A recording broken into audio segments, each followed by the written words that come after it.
Nouveau journal sur Éduc TV, merci d'être avec nous. Tout de suite les titres.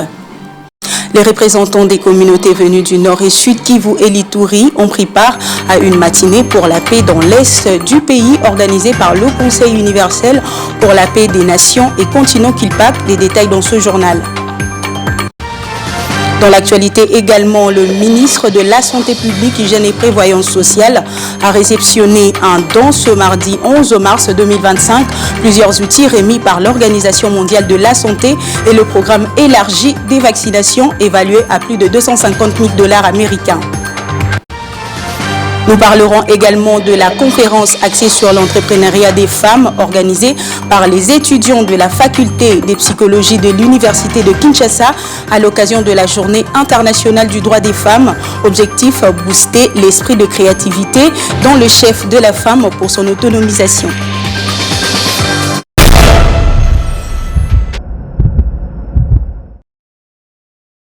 Bienvenue à tous. Débutons ce journal dans la province éducationnelle du Congo central 2, précisément à Loufou, où le directeur provincial Dieudonné Moukinimawa a tenu une réunion de service avec les promoteurs et chefs d'établissement des écoles privées dans la salle des réunions du complexe scolaire CITIM. Occasion également pour ces derniers d'admirer la vivacité des élèves du complexe scolaire Shekina à travers les sermons du citoyen. Regardez.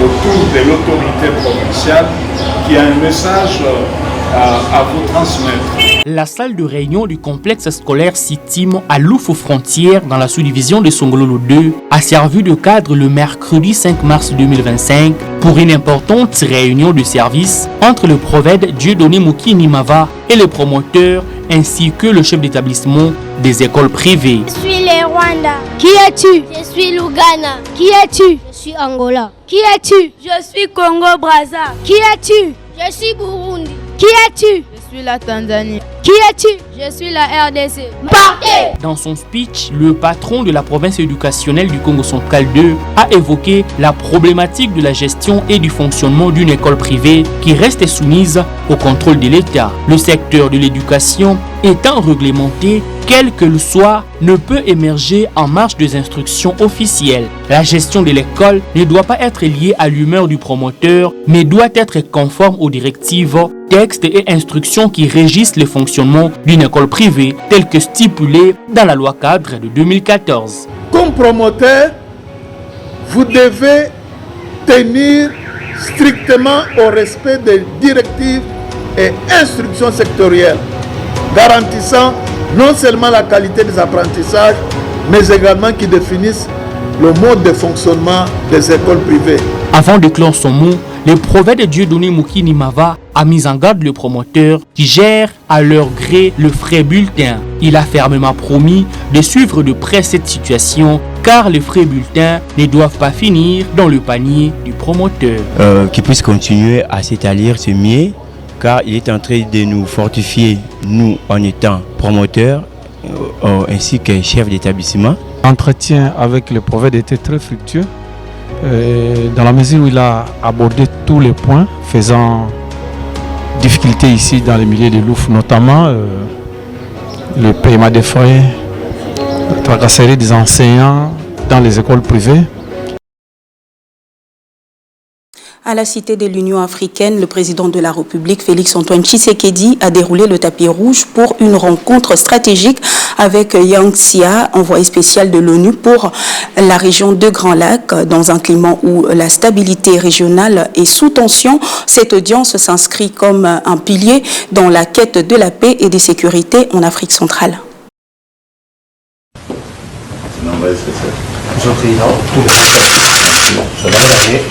Le 4 avril prochain, le Conseil de sécurité des Nations Unies va tenir une importante réunion à New York consacrée exclusivement à la situation qui prévaut à l'est de la RDC. En prévision de cette importante réunion, l'envoyé spécial du secrétaire général des Nations Unies pour la région des Grands Lacs, M. Wang Xia, est en tournée dans quelques pays de la région.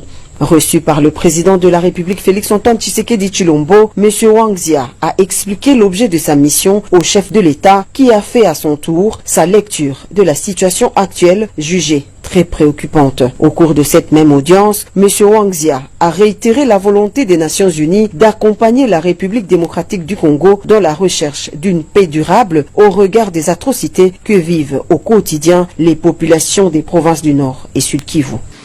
Nous avons une situation de crise très inquiétante avec les dernières évolutions qui a aggravé encore davantage l'instabilité dans la région des Grands Lacs, notamment à l'est de la RDC. Avant d'aller à New York pour participer à une réunion du Conseil de sécurité consacrée à la région des Grands Lacs qui aura lieu le 4 avril prochain. Une réunion qui va parler de cette situation de crise dans la RDC, de l'application de la résolution 2773 et aussi pour parler de la recherche d'une solution globale, durable, pour assurer la paix et la sécurité dans la région des Grands Lacs. Pour le haut fonctionnaire des Nations Unies, l'enjeu immédiat consiste à relever le défi de la désescalade sécuritaire occasionnée par la coalition AFC M23 parrainée par le Rwanda. C'est une occasion importante pour contribuer à la désescalade des tensions actuelles et après parler des dossiers plus globaux, plus substantiels. Aujourd'hui, il y a cette résolution 2773. Comment la mettre en application? Comment reprendre rapidement le processus de Luanda et le processus de Nairobi? Et c'est là l'enjeu immédiat à relever pour désescalader la tension et après mieux gérer les enjeux à moyen et à long terme. Par ailleurs, l'envoyé spécial du secrétaire général des Nations Unies pour la région des Grands Lacs s'engage à poursuivre ses bons offices et à soutenir les deux processus de paix en cours, celui de Luanda et de Nairobi. Dans un autre chapitre, le Conseil universel pour la paix des nations et continents KILPAC a organisé une matinée pour la paix dans l'est du pays, dans la salle de spectacle du Palais du Peuple. À cette occasion, les représentants des communautés du Nord et Sud Kivu et des Lituri ont exposé sur les situations qui prévaut dans leur province et d'autres personnalités ont donné leur vision sur la paix en RDC. Chanchon Moutoupa. Les Congolais et tous ceux qui aiment le Congo en appellent à une paix durable pour l'Est du Congo. C'est la raison de cette activité dénommée Cri du peuple pour la paix dans l'Est du Congo, organisée par le Conseil universel pour la paix des nations et des continents KILPAC en sigle, dans la mythique salle de spectacle du Palais du Peuple. Occasion pour le directeur général de cette organisation internationale de dénoncer les exactions commises sur la population à travers cette agression ignoble.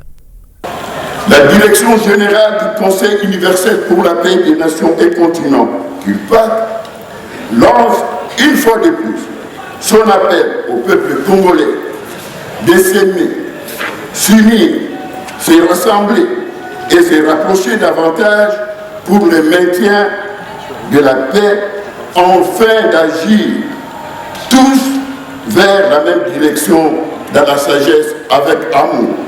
L'émissaire européen qui a effectué expressément le déplacement de Kinshasa pour ce faire a encouragé le KILPAC à poursuivre sur cette lancée tout en soulignant les avantages agrangés par la RDC dans cette guerre ignoble lui imposée. Mais la communauté internationale a enfin compris ce qui est en train de se passer au Kivu, c'est-à-dire qu'une bande de tueurs, d'assassins, de génocidaires, de voyous, de pillards se sont emparés d'une province et font régner leur règne de terreur et de sang et qu'ils reculent devant rien.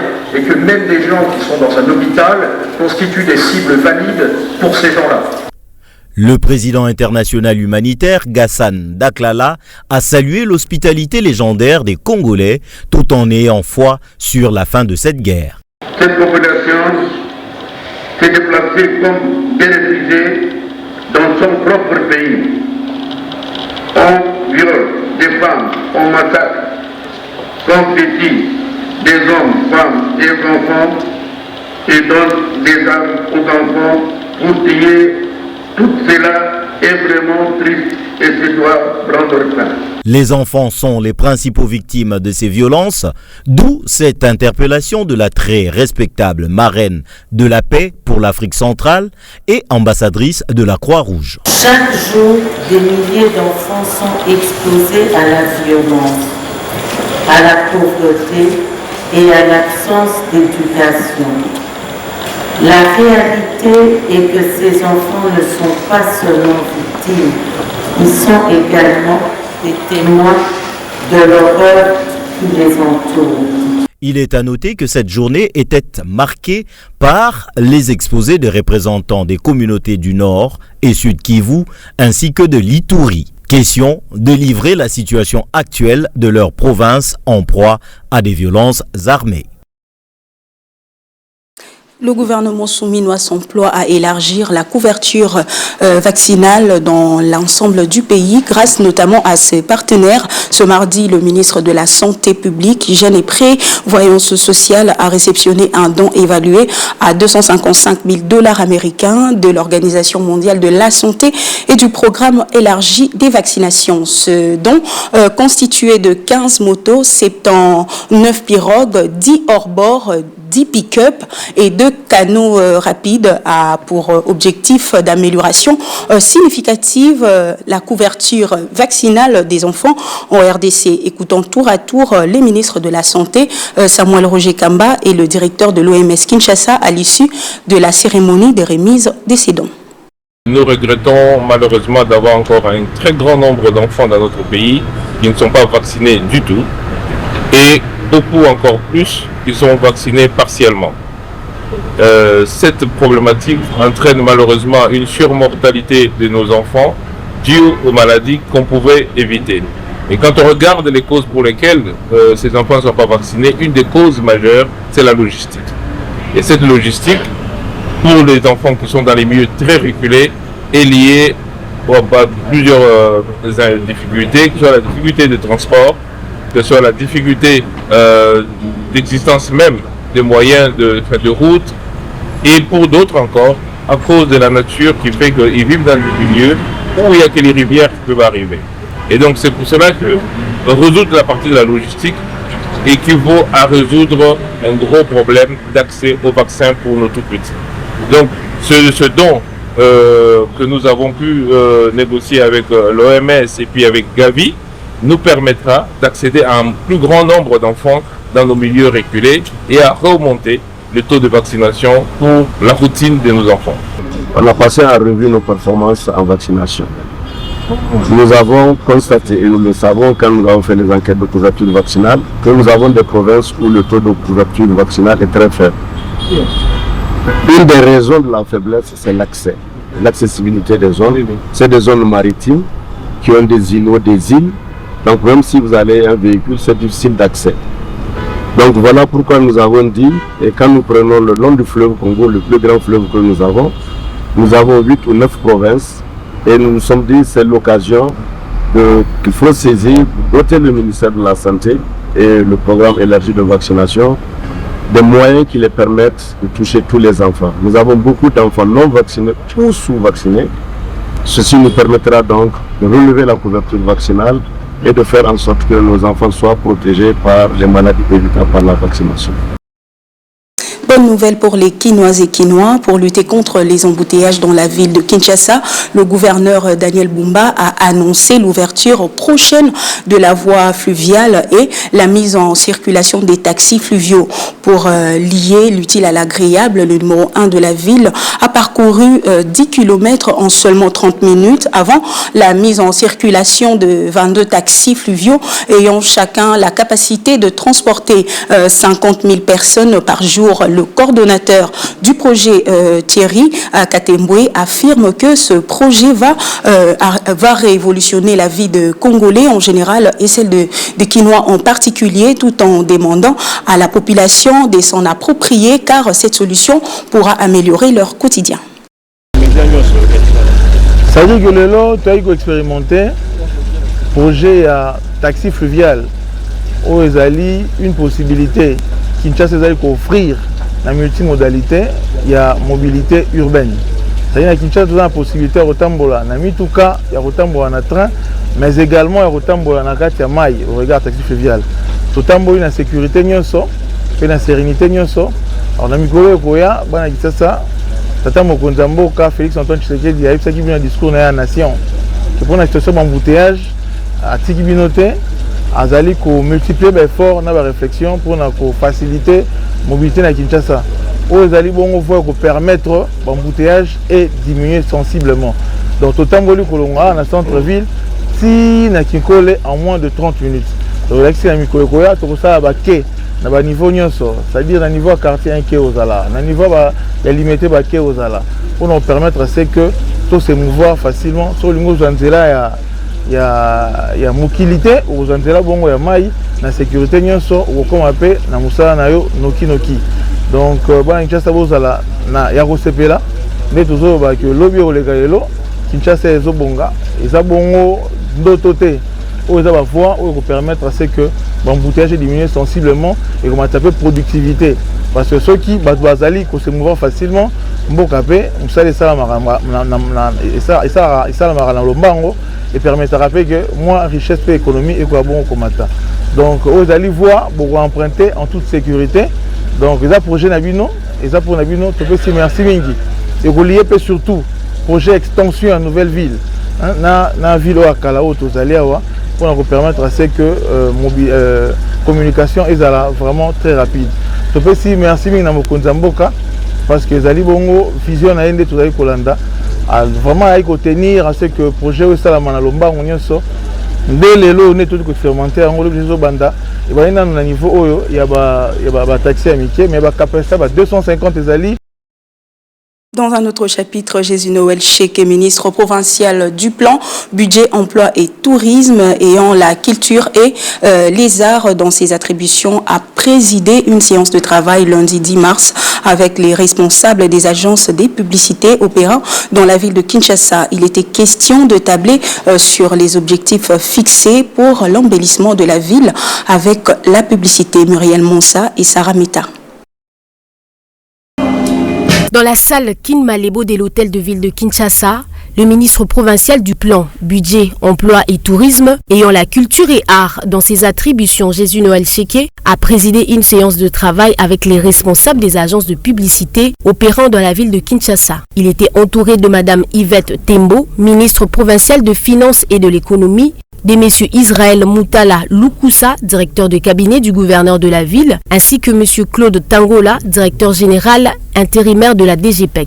Le ministre en charge de la culture a rassuré ses hôtes quant à la détermination de la ville à protéger leurs activités. De son côté, le ministre provincial du plan, budget, emploi et tourisme a annoncé la mise en place d'une commission technique mixte sur la réglementation du secteur de la publicité dans la ville de Kinshasa. Objectif, faire participer la publicité extérieure à l'embellissement de la ville et à l'harmonie du paysage urbain. En tout, 4 sous-commissions seront constituées, à savoir une sous-commission audit et actualisation du cadastre publicitaire pour identifier les dispositifs existants et leur conformité vis-à-vis de la réglementation. Une sous-commission administrative et financière pour évaluer la situation fiscale et financière de tous les intervenants du secteur. Une sous-commission autres dispositifs publicitaires et mobilier urbain. Et enfin, une sous-commission sur la réglementation pour mener une réflexion sur la probabilité de faire évoluer la réglementation actuelle pour une meilleure prestation. Avant de recueillir les avis et considérations de l'assistance, Jésus Noël Cheke a rappelé que les mesures conservatoires prises, notamment la suspension d'implantation des dispositifs en entendant l'audit du cadastre publicitaire ainsi que les démantèlements des dispositifs anarchiques, ne les sont pas contre les agences de publicité qui sont des partenaires de la ville, mais les sont dans le seul but de viabiliser le paysage urbain qui est actuellement pollué. Au sortir de cette rencontre conviviale, les deux parties se sont accordées sur la nécessité de tenir les travaux de cette commission dans un climat de confiance et de collaboration entre la ville et les professionnels du secteur.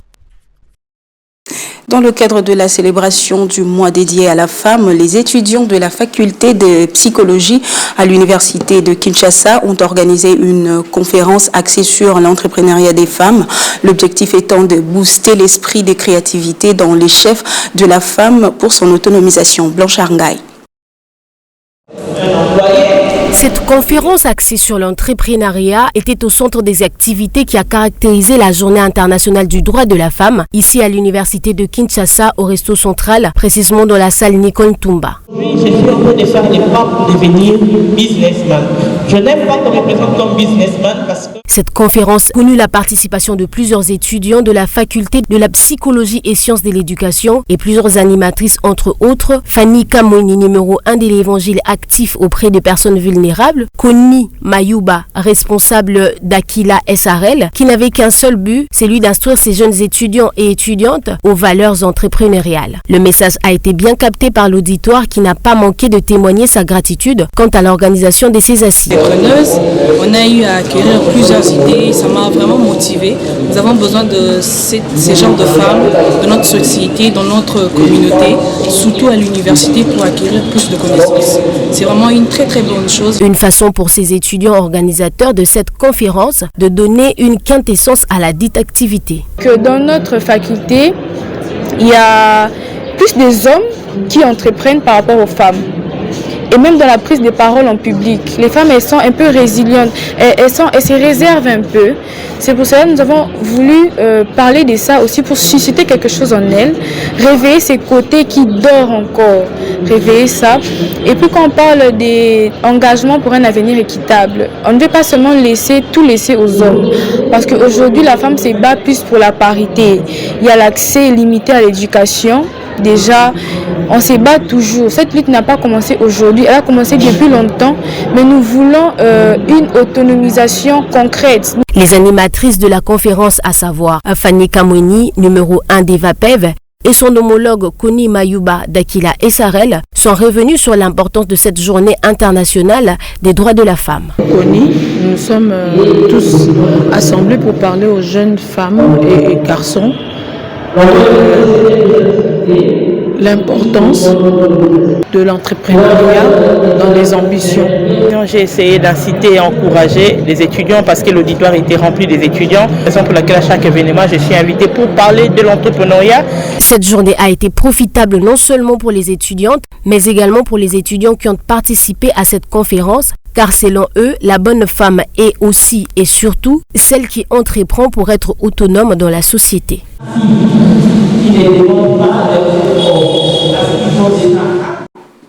Rendons-nous au quartier Pays-Bas, non loin de Mangengengue, dans la municipalité de Lantsele, où certains parents vivent du champ et du jardinage, afin de nourrir leur famille et la partie est de la capitale en légumes et feuilles de manioc. Ces derniers éprouvent d'énormes difficultés en outils et engrais chimiques. Ils lancent un SOS aux autorités et aux hommes de bonne volonté afin de leur venir en aide. Bonjour. Nous sommes au quartier Pays-Bas, dans la commune de Lantsele. Ici, les contenus du livre de Jean de La Fontaine est mis en pratique, à savoir « Travailler prenez de la peine, c'est les fonds qui manquent le moins ». Les hommes et les femmes se lancent non seulement à l'agriculture paysanne, mais également au jardinage, question de nouer les débuts du mois. Moi, je suis à Pays-Bas. Nous sommes au quartier Pays-Bas sur l'avenue Luluamba, direction qui mène vers Mangengenge. Je suis cultivateur, mais nous manquons tout ce qu'il faut pour cultiver la terre. Regardez, la bêche que j'utilise n'est pas en bon état. Nous implorons l'indulgence des autorités afin qu'elles nous viennent en aide. Nous cultivons l'oseille, le feuille de manioc et tant d'autres. Venez nous en aide, car nous manquons tout ce dont nous avons besoin.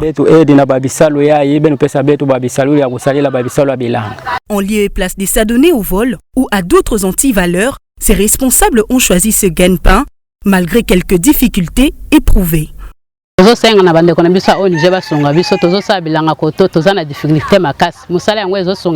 Nous demandons même aux ONG de nous venir en aide, car nous dépendons vivement de ce travail et avec ce travail, nos enfants étudient. Nous manquons des houes, des machettes et autre chose.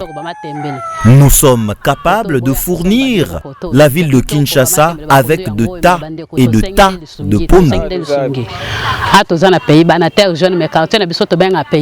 Ces cultivateurs et jardiniers sont fiers de leur travail qui les rend autonomes. Ils demandent de l'aide de la part des hommes des bonnes volontés et les autorités étatiques en outillage et en engrais afin de multiplier leur production au profit de la population quinoise. Prenons les serments du citoyen.